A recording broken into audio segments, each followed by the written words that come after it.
Well, we're cleaning the ductwork, and in the basement of the establishment was a grill and the kitchen. Right behind him in the bulkhead was the ductwork we were cleaning.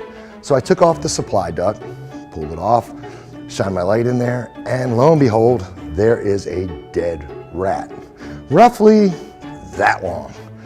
Well, during the course of cleaning, the gentleman befriended us and said, "Hey, I make you lunch." I was like, "Nah, I don't think I really want lunch," because I know it was in your ductwork and it was blowing right on top of your grill. Well, we do a lot of post-construction cleanup after they build townhouses, and the one thing we find a lot of are pee bottles. I never understood why contractors can't just use the porta-johns outside. Why do they have to pee in bottles and throw them in ductwork?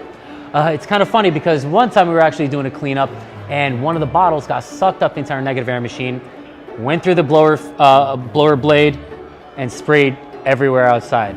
It was really disgusting.